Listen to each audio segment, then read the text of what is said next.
Assalamualaikum, sekarang ada beres-beres dimanapun Anda berada. Jumpa lagi dengan saya Dr. Hewan Arisa di channel YouTube Sahabat Satwa TV yang akan berbagi tips dan informasi seputar hewan ternak. Terutama di video kali ini tetap dengan konsep menjawab pertanyaan dan konsultasi dari Laskar Ngarit semua. Yang hari ini 10 pertanyaan sudah kita pilih untuk kita bahas. Jadi apa saja 10 pertanyaan tersebut? Pertanyaan yang pertama adalah, bolehkah sapi diberi mentimun?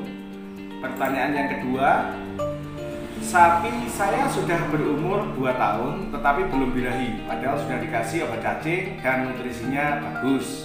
Mohon solusinya. Pertanyaan yang ketiga, bagaimanakah cara mengatasi kutil pada kulit? Pertanyaan yang keempat, bolehkah sapi bunting dikasih rumput odot? Pertanyaan yang kelima, setelah beli sapi usia 1,5 tahun, saya pelihara 2 minggu, lalu pipisnya keluar darah. Oke, pertanyaan yang keenam, sapi melahirkan 2 hari, lalu air susunya berwarna merah. Nah, ini mastitis, nanti kita bahas juga ya. Lalu yang ketujuh, bagaimanakah ciri-ciri sapi yang sudah tidak produktif lagi? Yang kedelapan, sapi bunting tua sebaiknya kenyang atau dibikin lapar, karena pernah punya pengalaman dikenyangin pas melahirkan akhirnya mengalami prolapsus atau beroyongan. Oke. Yang kesembilan, bolehkah pedet diberikan konsentrat ayam? Sedangkan pertanyaan yang ke-10 adalah, mitos atau fakta sapi yang sudah bunting lalu pindah kandang maka kebuntingannya akan hilang atau berubah jadi lebih muda. Oke, Laskar Ngarit beres-beres, itu tadi 10 pertanyaan dari Laskar Ngarit yang sudah masuk ke kolom komentar yang hari ini akan kita bahas satu persatu. Oke, biar tidak bertele-tele, langsung saja. Pertanyaan pertama dari Fauzan anak rantau, bolehkah sapi diberi makan mentimun? Jawabannya boleh, tetapi harus siap dengan beberapa konsekuensi. Yang pertama, mentimun memiliki kadar air yang sangat tinggi, yang jelas akan menyebabkan banyak sekali urinasi atau pipis yang banyak. Yang kedua, selain memiliki banyak kandungan air atau kandungan air yang tinggi, mentimun memiliki unsur getah yang juga cukup dominan, sehingga efek samping jangka panjang yang bisa muncul ketika seekor sapi rutin diberikan mentimun adalah diare.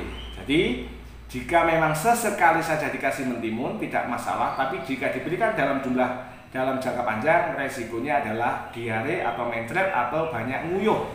Itu Mas Fauzan anak rantau, semoga marem. Pertanyaan yang kedua dari Heru Oktariadi, sapi darah saya umur 2 tahun kok belum birahi, padahal udah saya kasih kecambah, udah saya kasih obat cacing spektrum luas. Kalau dicombor pakai polar bagus tidak? Jadi usia 24 bulan merupakan usia yang sebenarnya harus sudah bunting, bukan saja sudah birahi, melainkan harus sudah bunting. Nah, sapi darah usia 2 tahun atau 24 bulan kok tidak birahi, berarti dia mengalami apa yang disebut dengan delayed puberty atau pubertasnya mengalami penundaan atau kemunduran. Nah, penyebabnya bisa karena faktor nutrisi, mengalami ketidakseimbangan nutrisi. Coba jenengan evaluasi sapinya, jenengan lihat itu tulang rusuknya, tulang pinggulnya itu kelihatan enggak? 3 tulang rusuk terakhir itu kelihatan enggak? Kalau lebih dari 3 tulang rusuk terakhir kelihatan, maka body condition score-nya sapinya jenengan itu sedang menuju ke kurang. Jadi kuat ke arah mengalami delayed puberty atau pubertasnya tertunda. Hal ini karena sapinya jenengan mengalami abnormalitas terbentuknya GnRH atau gonadotropin releasing hormone, sehingga berpengaruh pada pembentukan LH, FSH, estrogen dan lain-lain. Gitu? Nah, itu. Tetapi jika ternyata 3 tulang rusuk sapinya jenengan ini tidak terlihat dan bahkan tertutup bulat sekali, maka sapinya jenengan itu terlalu gemuk sehingga juga mengalami kesulitan birahi. Nah, pertanyaannya adalah kalau dicombor pakai polar bagus tidak? Kalau misalkan sapinya jenengan kurus, jenengan gemukin pakai polar itu boleh. Tetapi jika sapinya jenengan itu sudah gemuk, jenengan polar tambah gemuk lagi, malah sulit birahi. Jadi evaluasinya silakan cek BCS atau Body Condition Score sapinya jenengan itu sedang menuju baik atau sedang menuju buruk atau baik menuju ke terlalu gemuk. Itu sangat berpengaruh pada proses munculnya birahi. Oke, Mas Heru Oktariadi, semoga bermanfaat. Pertanyaan yang ketiga dari Farlansyah Pratama Channel. Bagaimanakah caranya menangani kutil pada kulit?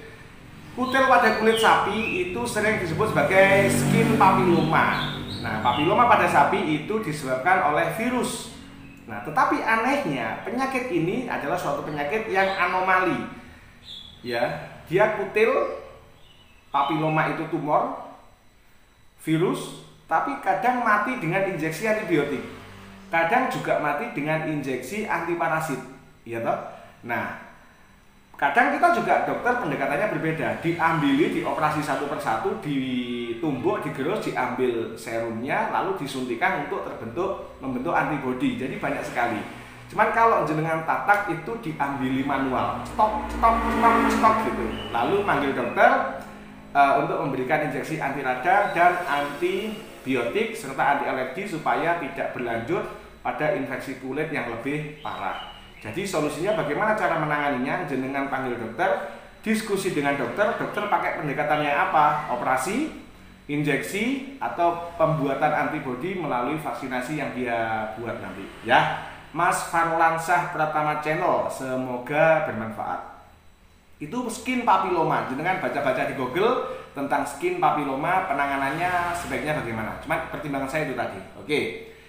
Pertanyaan yang keempat, Jianto Ahmad, bolehkah sapi bunting dikasih rumput odot? Sangat boleh. Rumput odot nutrisinya sangat bagus, dia tahan air, dia juga panennya lebih cepat, dan ini cukup populer sekarang dibanding rumput gajah dan kolonjono. Jadi monggo, sapi bunting boleh, bahkan direkomendasikan diberi rumput odot. Oke. Pertanyaan yang kelima dari Adi Kuntub. Adi Kuntub bertanya, setelah beli sapi usia 1,5 tahun, dipelihara 2 minggu muncul gejala pipis berdarah. Mohon solusinya. Nah, ini jantan atau betina? Oke lah, jantan atau betina kurang lebih organnya sama kecuali di organ reproduksi. Ya.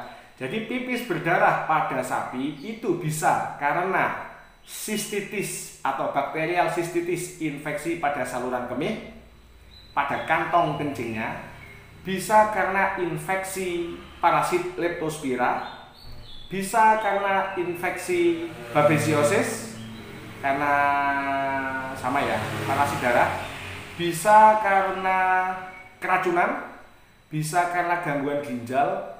Saran saya, karena endingnya banyak yang mati untuk kasus pipis berdarah, segera panggil mantri atau panggil dokter agar segera tertangani. Itu tadi pertimbangan saya, bisa parasit darah, bisa infeksi, atau bisa terjadi perlukaan, bahkan mungkin bisa infeksi ginjal atau gangguan pada ginjalnya sapinya jenengan. Cuman kan nggak jelas ini sapinya jantan atau betina. Oke? Pertanyaan yang keenam dari Rian Febrianto bertanya, sapi melahirkan usia 2 hari, susunya berwarna merah, mohon solusinya. Ini adalah gejala dari mastitis. Mastitis adalah radang infeksi yang terjadi pada ambing. Mastitis ada 2, ada mastitis yang menular dan ada mastitis yang tidak menular. Oke, konkretnya kalau saya yang dimintai tolong menangani, maka saya akan menyarankan yang pertama, pemilik wajib memerah susu sampai warna pinknya, warna merahnya hilang. Pagi sore dikeluarkan, alias kita harus membuang susu yang kotor. Oke. Lalu saya akan memberikan treatment yang dibutuhkan, anti radang, antibiotik, analgesik, antipiretik, dan multivitamin. Oke, tapi tetap saya menyarankan pada jenengan urusan diagnosa suntik menyuntik serahkan pada mantri atau pada dokter. Jangan nyuntik sendiri, ya, biar tidak salah diagnosa. Jadi tugasnya jenengan adalah memastikan si pedet mendapatkan air susu yang bebas bakteri. Bisa jenengan susukan ke sapi lain, bisa jenengan belikan susu sapi perah, sambil kita treatment si induk. Pendekatan pengobatan mastitis itu banyak banget, mulai dari injeksi sistemik sampai injeksi topikal pada ambing. Kalau saya biasanya injeksi sistemik diulang setiap 3 hari. Jadi Senin diinjeksi, hari Rebo diinjeksi, hari Jumat diinjeksi, biasanya 3 kali injeksi, masalahnya selesai. Oke, anak disusukan ke indukan lain atau susu perah, induk diobati, susu induk yang merah harus dibuang pagi sore sambil menunggu kinerja obat dan menuju sembuh. Sekian pasien yang kita tangani dengan metode itu tadi, hampir 100% sembuh, bahkan mungkin 100% ya. Oke, siap. Rian Ferdianto, sapinya mengalami mastitis. Waspada karena ada jenis mastitis yang menular ke sapi lainnya. Pertanyaan yang ketujuh dari Mustafa 1990. Bagaimanakah ciri-ciri sapi yang tidak produktif lagi? Saya punya pasien yang masih produktif meskipun dia sudah beranak 11 kali. Tetapi sebenarnya kita disarankan sudah boleh mengafkir indukan jika indukan sudah berada di atas usia 8 tahun atau 9 tahun. Artinya sudah 6 atau 7 kali produktif, ya, produksi pedet. Nah, bagaimanakah ciri-ciri sapi yang sudah tidak produksi lagi? Ya, dia tidak menunjukkan gejala birahi. Kondisinya bagus, pertumbuhan, maksudnya dia tidak kurus, tidak mengalami penyusutan berat badan, kondisinya stabil, tetapi dia tidak menunjukkan gejala birahi. Yang kedua, dia sudah di atas usia 8-9 tahun. Sebaiknya tidak dibeli atau mendingan beli yang doro saja. Oke, Mas Mustafa 1990 itu jawabannya. Pertanyaan ke-8, Fitri Febiola bertanya, sapi bunting tua sebaiknya kenyang atau lapar? Oke, pernah terlalu kenyang malah menyebabkan prolapsus ketika sudah melahirkan. Begini, treatment prolapsus atau cara mencegah supaya sapi bunting tua tidak mengalami broyong adalah dengan memberikan porsi terbagi.